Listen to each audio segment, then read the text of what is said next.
there's a microphone right there to catch the last gurgles, and Technicolor to photograph the red swollen tongue. Hey, Vern. Future events such as these Angling? will affect you in the future. Damn you, Rabbit! You smell like fucking piss! You're watching The Projectors. Hell yeah!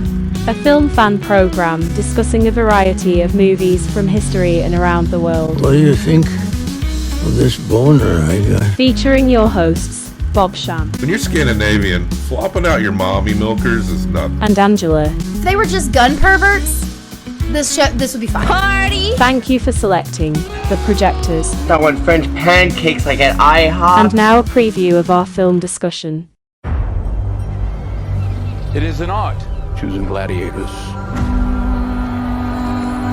They're usually prisoners of war. I claim this city for the glory of Rome. You have something in you. Rage. Never let it go. It will carry you to greatness. I own you now. But whose head could I give you to satisfy your fury? The general will do. Rome has taken everything from me. But I will have my vengeance. There is plenty of pain waiting for you in the next life. I don't know why you are so greedy for it in this one. Your Majesties. This is your gladiator. It is. I have the trust of the Emperor. It will clear my path to the throne. You will be my instrument. I will never be your instrument in this life or the next. Lucius, take your father's strength. His name was Maximus, and I see him in you. Most fighters won't survive. You must help him. Strength among us! I don't fight for power. I fight the free road for men like them. Your name will be forgotten! To restore order, I must have power. Everything is forgotten in time. Empires fall. So do emperors. This is war! Real war! The odds are against you. The odds are always against me. Ready to round!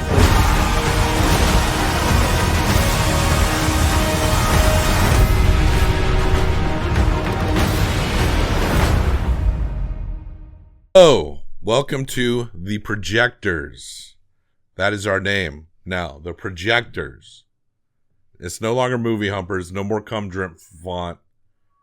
We are The Projectors. I'm Angela. And this month has been 5 directors, which we've talked about. 5 different directors throughout the month of January. It's been a loaded ass month.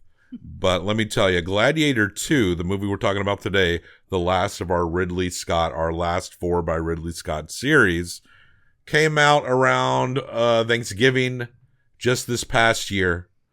And we went to the theaters and saw it. So just to be completely transparent, this is the first actual episode we're recording for the entire month of January. This is the first episode. We're talking about it before we do the David Lynch stuff, before the Nancy Savaka stuff, Before we've announced our new name to you. Before we even announced our new name. So now we're having to remember to switch over to our new name while we do this. So it's actually around Christmas time that we are discussing this. But I don't know. I just want to be I don't want to lie. I don't want to lie to people. But we also don't want to wait and talk to you about this after we watched 30 more movies. Yeah, we can't sit through. We almost forgot to record this episode in the first place. So we need to get on it. And yes, we are back. Another historical set movie by Ridley Scott in his later eras. But this one, let's go ahead and get into it. Gladiator II from 2024 by Ridley Scott, written by David Scarpa and Peter Craig, starring Paul Mescal, Denzel Washington, Pedro Pascal, Joseph Quinn, Connie Nielsen, cinematography by John Matheson. This movie cost $250 million. Expensive movie, but it did make a global profit of $380 million. I'm not sure. I mean, that seems good by our end, of course. I think Ridley was going to make a third one if this worked out well. And this could still be making some money too, as of this recording. But I don't know what how much global advertising marketing was. So I'm not sure yet if the studios, even though this is technically making money, if the studios would deem it enough. You know, I don't know. We'll find out soon. But this is a hit. This came out around the same time that Wicked did. Yes. And a lot of people went to go see those two movies. So it seemed like, I think these are the highest, like, Thanksgiving holiday time movies in over a decade in terms of budget and pulling audiences in. Yeah. And I think that even includes some of the Marvel movies over the years. I think some have come out closer to Christmas, but for that period in November, these movies have done better than a lot of movies have in a long time. Those are both good movies for the time of year. They make sense to come out around Thanksgiving. Gladiator's kind of a dad boner movie. Yeah, classic dad boner movie. But so much fun. It's been so long. It's probably been 20 years since I've seen the first Gladiator. I remember the beats, and this movie had to remind us of some plot points that we had completely forgot. Oh, he had an illegitimate child that got sent away at the end. Oh, right, of course. Yeah. But you do remember you remember Commodus, you remember Maximus, you remember the big moments. I think the way I'm trying to remember, because I can't sit here and just be like, oh, this is worse than that or this is better than that. It's been so long. But I think the pace of the original Gladiator is probably went a lot better in terms of how it carried out its drama overall. But I do think that there is a lot of fun here in Gladiator 2 and enough to grab onto if you are a fan of the Gladiator movie. I can't rightfully say whether it's better or not. I think we'd have to watch Gladiator 1 again. But this one, it felt like a big Hollywood movie. I mean, that's what it's meant to be. Mm-hmm. And then but I was also pleasantly surprised at certain villainous turns and what characters came up. There's a little bit of misdirect as to what the big bads are going to be. And I think that part actually worked out really nicely. Yes. But yes, this is also Paul Mescal's biggest starring role. We saw him in Aftersun, a movie that made us cry. Yes. And he's a guy he's a hot young actor that's probably going to just be going on to do big things. He's going to be so huge. And this is his first, like, lead big budget movie, like, of this caliber. So, like, yeah. And he's a good actor, so I'm happy for him. As far as, like, did his role blow me away? I mean, it was as fine as everyone else's, but I think there's something to kind of maintaining that poise in a big budget movie. It's not all about trying to be, like, getting that Academy Award when you're, even though Gladiator did win fucking Academy Awards like crazy. A big criticism for a lot of these movies, a lot of the Ridley Scott movies we've discussed this week, is that the nuance of historical inaccuracies. And it's like, all right, the climax of Miracle on 34th Street was not how the law works either, but we're just trying to go to the movies and have a good time. But I understand when you're like an ancient Roman historian, why you would just like, I get it. Yes, but this is probably not the movie for you, sir. Or ma'am. You're telling me that they didn't fill that gladiator pit with water and sharks? Okay, that was so cool. Are you trying to tell me they did do crazy shit? Like they experimented like crazy back then with whatever. So if they did manage to fill it with water somehow, I don't know if that would shock me, because that was like the entertainment. So it was like, that was we're going to put our equivalent of $300 million into this. Exactly. Right? And this was the biggest. They had to go bigger. The major criticism for me in this movie is that some of the CGI did not look great. That part was good. I really liked the boats and even the sharks. Like, that was all fine. But there is an earlier arena moment where they are fighting baboons. It looks so bad. Yeah, it didn't look great. It kind of made the movie feel a little less serious than the original as well. Yes, it also made it look like they were baboons on steroids or something. I really thought they were monsters. They had the blow dart. They seem bigger than baboons are. Yeah. But they had blow darts that was supposed to like be drugging them up and making them go crazy. Were on steroids, basically. Pretty much. That was the implication there. And then we did allude that they later recreated a ship battle and they filled the gladiator pit with water and put sharks in it. I thought there was going to be crocodiles, which I think they did use. They would bust out crocodiles back in the day. I would have liked that more. Maybe. Crocodiles. I think that would have been a little easier than sharks to get a bunch of crocodiles in it. But so Paul Mescal plays Hanno. I mean, he later learns that he's got Roman blood, right? He knows. He just doesn't tell anyone. He remembers. But we'll go ahead and, if you're still on the fence or waiting to go see this movie, there's going to be a lot of spoilers. We gave away baboons and sharks. But he turns out to be Lucius, the kid that gets sent away at the end of the first Gladiator movie where Maximus tells Lucilla that he's safe before he dies. And that's supposed to be like his bastard son, but I forget what happens, but Lucius ends up in like tribes, or they call them barbarian. Anyone that was an enemy of Rome back then was called a barbarian. Right. The same way that America calls everyone terrorists when they want something out of a Middle Eastern country. Yeah, because it's propaganda, because they're going to take over all these barbarian countries and bring civilization to them. He is hidden in a place where his mom knew where he was. But then everyone's trying to find him because he has the throne if he wants it. It's his to take. And so people come into this city and are trying to find him. And the woman who's his caretaker puts him on a horse and says, "You're on your own, kid. Be careful. We can't save you now unless you just leave." And so he finds a home with these people, and he has a mentor. He has a leader who's his father figure. He has a wife. He has a wife who gets fridged in the first battle, but he's essentially like a colonel, like a well-respected he's in charge leader, and they're fighting Rome, and Rome comes, and it's Pedro Pascal. Pedro Pascal is playing General Acacius, and Rome fucks this place up, and it's kind of a cool scene where like he thinks he's dead, Paul Mescal's character, and then like he gets up. He doesn't drown. He manages to not do so. I think someone picks him up, and he wakes up, and his army is lost. And Acacius, is played by Pedro Pascal, has conquered this army as one would expect them to. But Pedro Pascal, he plays this like he's billed as like a good general, but one who's really burnt out on how Rome is stretching itself thin with militarism. Even though that's his whole bag. There are these two very anemic twins who are in charge of the Roman Empire. Yeah. And they never explain why these kids are in charge. There was like a brief thing at the beginning, but it's whatever. No, it didn't stick. You are too modest, Acacius. It does not suit a general as accomplished as yourself. The glory is yours, not mine. I only ask for some respite from war. To spend time with my wife.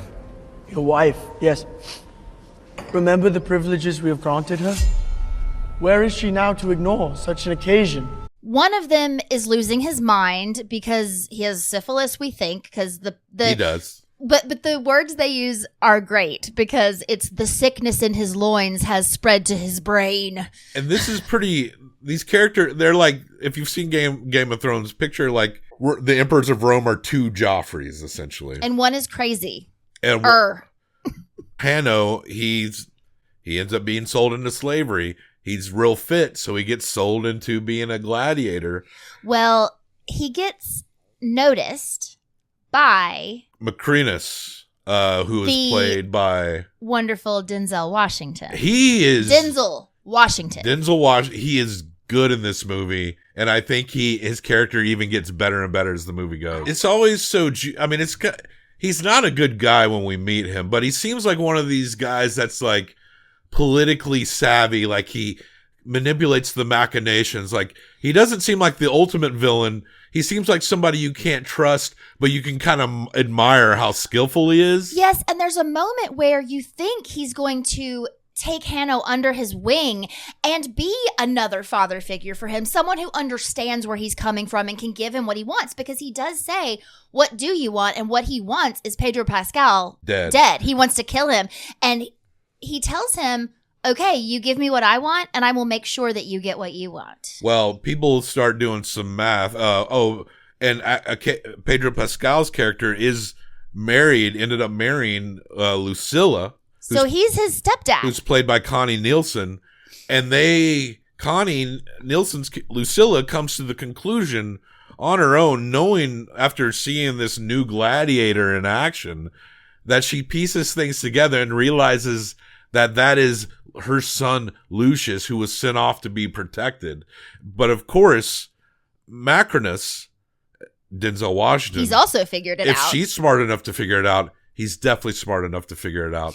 I love that part of this story, that they don't spell that out. You don't see them coming to it. You just see them being like, he makes a comment at some point offhand that just lets you know that he knows. Yeah, she confronts him and he's just like dripping with venom. He's like, he knows exactly what she's talking about. He just doesn't fucking care. Yeah, he says, the son that you want is dead. Even if the son was here, he would have nothing to say to you. Because he grew up with Rome being an enemy to him. And he was abandoned by his mother. Yeah, and his wife was killed by an army led by his stepdad. So that's why he wants to kill Hanno. And now he's a slave. Well, that's why Hanno wants to kill Acacius, yeah. In this place where everything has gone to shit, like so much worse than it was when he left. Oh my God. Well, Hanno gets his rep up when they're fighting the aforementioned baboons. And there's this part that's a little silly where he bites the baboon's arm, but the Foley, the sound effect makes this crunch like you're biting into like a Dorito or something. I don't know if we can pull up many clips because this movie's so new, but it was just a little cheesy to hear that. Like, this movie's a lot of fun, but there are small parts like a lot of the effects that you're talking about and these little decisions that are a little bit silly that makes it seem not as serious as the first one. And while that does detract a little bit from what I think is the quality of the first one, it still is a lot of fun. Like, I still enjoyed this movie quite a bit. For what this is, it's really good. Macronus, the gladiator trainer, Denzel, he betrays Acacius wants to overthrow the twins because he's tired of going to war. And Lucilla's, of course, on his side, but they have like anyone that's going to betray someone is very obviously going to betray someone. They've got a housekeeper that they look at, and she's like slowly walking backwards, like, oh well, she's obviously going to tattle on him. There's a senator who's like a dirtbag. She tattles to the senator. Yeah, which so dumb, and who owes Macronus money. And of course, because they keep betting on whether or not Hanno's going to win. He's so obviously going to be a traitor, and he is. Yeah. So sure enough, they get locked up, and Acacius is going to be sent to fight this new gladiator, Hanno. They handcuff Lucia to a chair, so she has to watch, and they all believe that Hanno is about to kill Acacius, and this was Denzel Washington's idea because he's giving him what he wanted. Because at this point, Denzel is rich and has the ear of these twins. Yeah, this is like a backwards way of giving Hanno technically what he wants by giving him the head of Acacius. But Acacius, when they get out there to fight, Acacius can throw down. Well, and Acacius, I can't remember exactly what he said to him. He said, I love your mother. But it was like the people, the way they were reacting and the moment and what Acacius said made Lucius realize he didn't need to kill this man. He was mad at what this man represented. And yes, that man did order his wife dead. They were in war, though. Yeah. So he laid down his sword. And he was not going to kill him. They shot him with an arrow. Right. Denzel's character convinces the younger syphilitic emperor to kill his own brother. And he does so. So Denzel is like manipulating. He's holding everything. And he has the syphilitic emperor brother who has his second in command as a tiny little monkey. Yeah. What's the monkey? Dondus. I wanted Dondus to come out at the end and like kill Hanno for, killing kill I wanted Dondas to get the last kill as That would've been revenge cool. at the end. If Ridley makes a 3, they gotta have Dondas come back. Dondas the monkey. There was a gladiator fight before we get to the Acacius Hanno battle where a guy is riding a rhinoceros. The undefeated champion, Gladiator the Destroyer!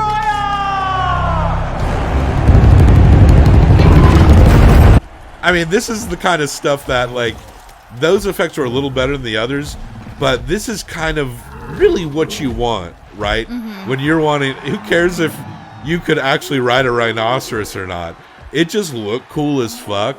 But Hanno defeats the rhinoceros the same way if you play a lot of video games and your character is fighting a boss that's very large. There is often a strategy to defeat boss by moving out of the way so that boss hits a wall and gets dazed. This is the That's how they beat scene- the rhino. Yeah, and this is the scene where he started leading these other gladiator prisoners. Yeah. And by the end of this, they are all completely on his side, loyal to him. And so is Acacius's army. So Acacius's army was waiting to get word from him to come and take the city. They have like 5,000 people. Rome only has like 6,000. Yeah. It could be a fair fight. It could go either way if they actually got to battle it out. So Macrinus allegedly has control of Acacius's army now, except not really because he hasn't earned that loyalty. And Denzel as Macrinus coming up here and revealing himself to be the true final villain. Like, I actually really loved how that particular part of the story developed and how he became like so villain. Denzel's a great villain, right? He's so good. And I always think of Denzel as, when I compare him to any actor, I always compare him to like Cary Grant and a lot of his more traditional roles. Not saying he's closeted gay, but what I'm saying is that Denzel feels like a classic style actor to me. But the points in which, like, but Cary Grant did some things that Denzel didn't, and Denzel did some things that Cary Grant didn't. They did play the exact same character, though. That's true. In their variations, the bishop's wife and the preacher's wife. Cary could play up comedic roles, but you couldn't imagine him being a villain at the height of his career. No. But at the height of Denzel's career, he showed great villainy range in Training Day.